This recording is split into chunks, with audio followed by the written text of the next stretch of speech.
Thank you for this unsolicited testimonial.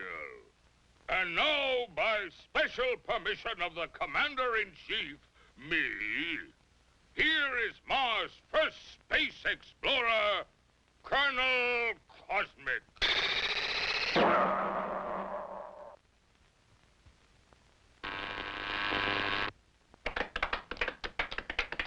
I can't tell you how happy I am to see your smiling faces once more. First, let me say that this trip was made possible only by our dauntless chief, Og the Magnificent, introducer of Og Power, which runs most of our industry, an inventor of Og Speed, which doubles the original Og Power.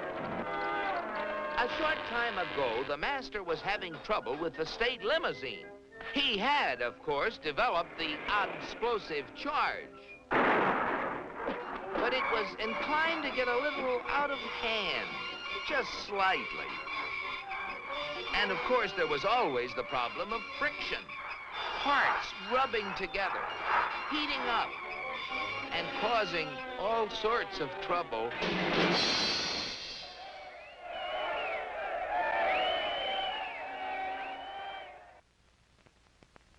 But our leader was undaunted. He immediately ordered our first expedition into space to bring back the secret of how other planets got their state limousines to run smoothly. The target was picked with painstaking scientific accuracy. Destination, Earth. You all know with what eagerness I volunteered for the mission, and with what confidence I took off.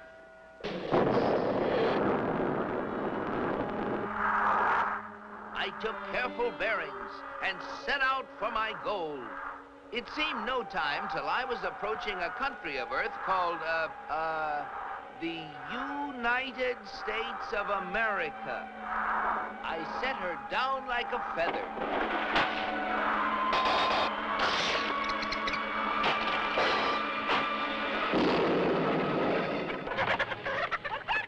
What's all the racket?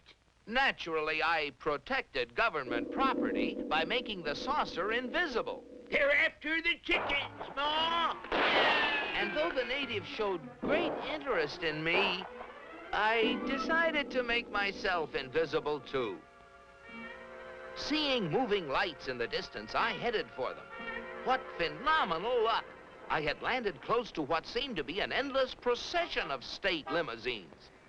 They moved quickly, and yet with fantastic smoothness. I just had to get a closer look at one of those Earthmobiles.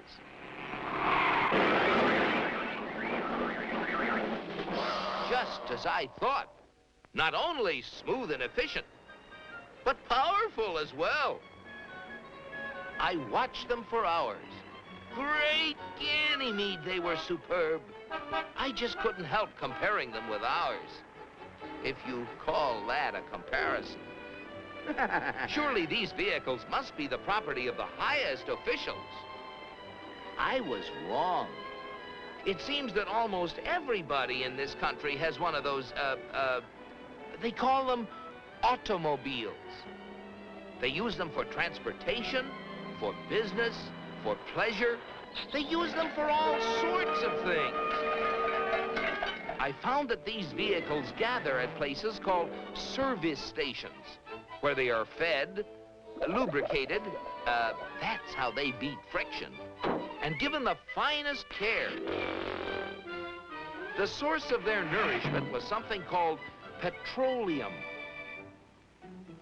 A power source like that must be a highly prized state secret.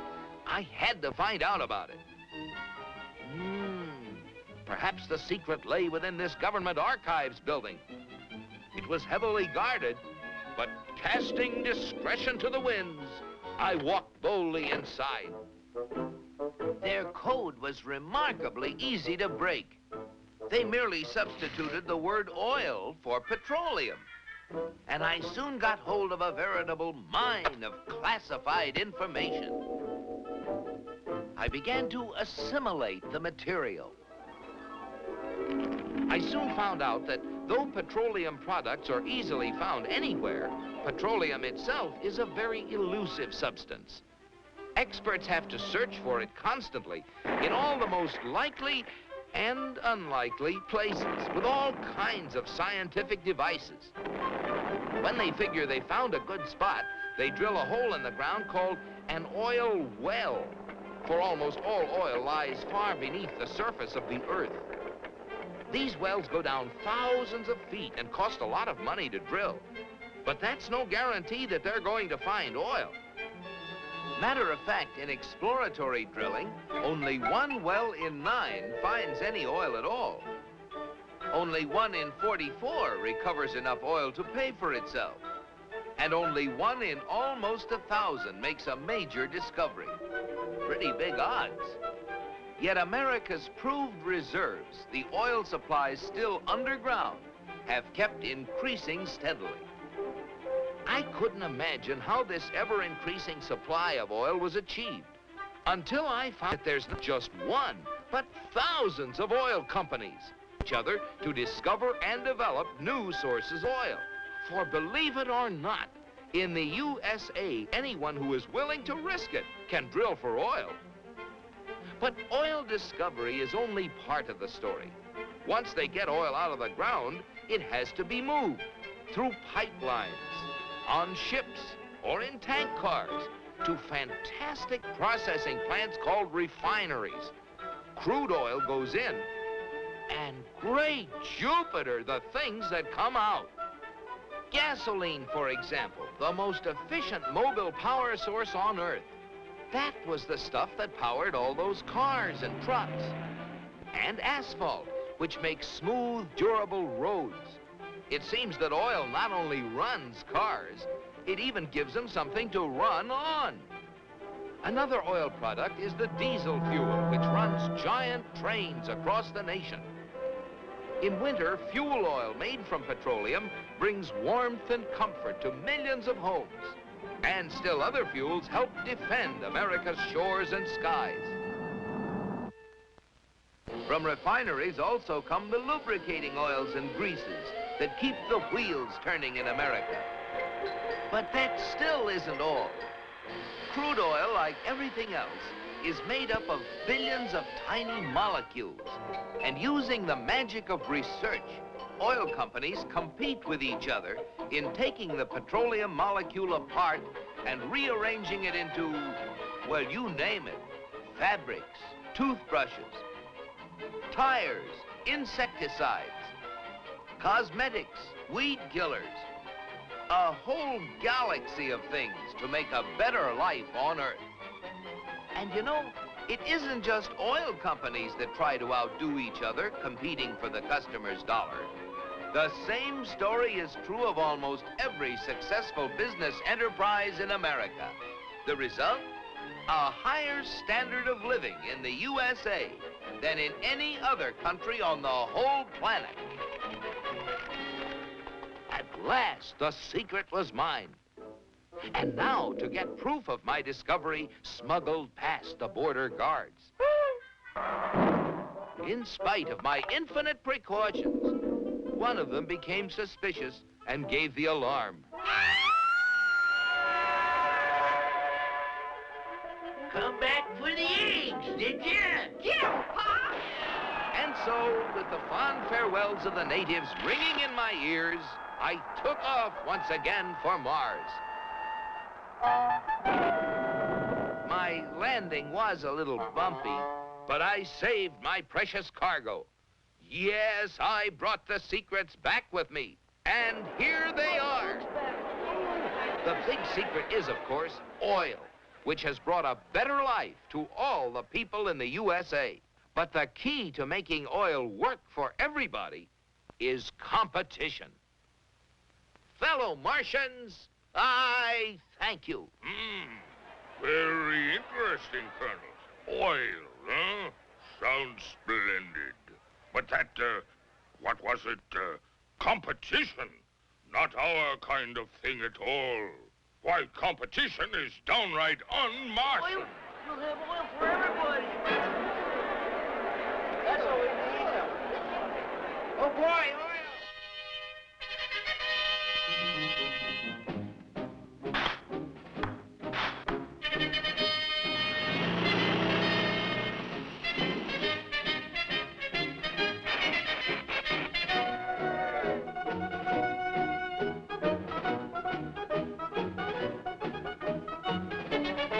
Look at them.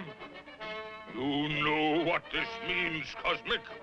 You bet I do, Og. It means that you're through. So why don't you get lost? Yes, the real secret is not only a great source of energy, but also the freedom to make it work for everybody. And if you have both of these things, any goal is possible. It's Destination Unlimited.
Let's do this. Get up, get up, get up, now let's go. We gotta move on up. We gotta move on up.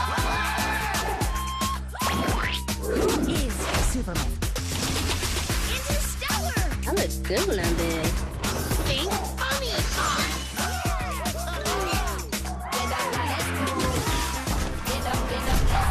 Who's ready to rock? I like it. Let's go.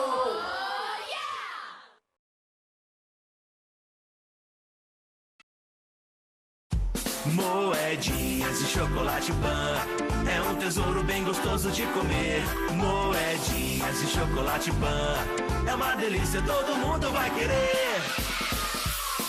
Lá em casa e nas festinhas não pode faltar. A criançada se diverte, ninguém para de comer. Moedinhas e chocolate pan é uma delícia, todo mundo vai querer. Chocolate pan, fazendo seus momentos inesquecíveis.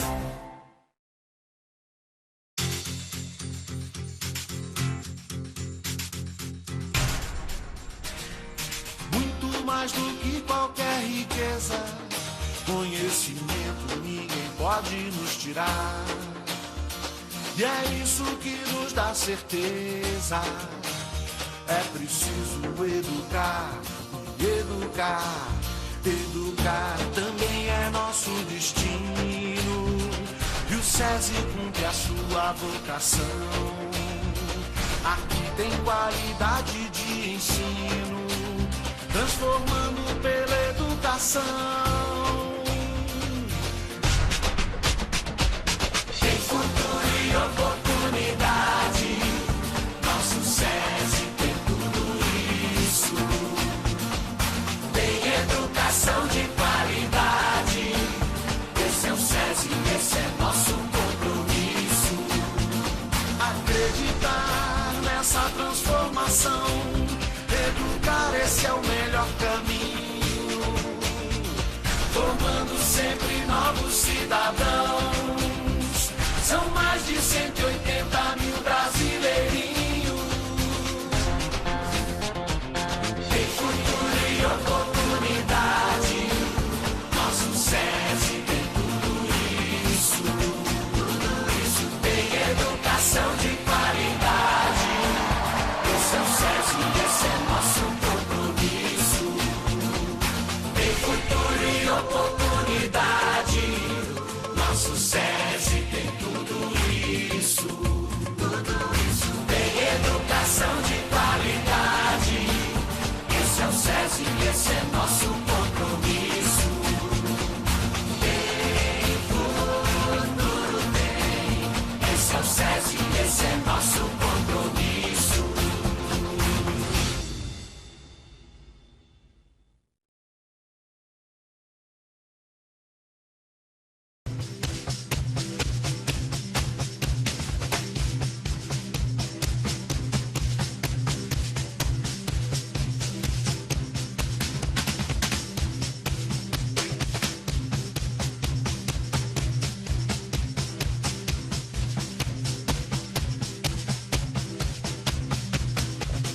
FACHEL Vídeos. Aqui o mundo assiste.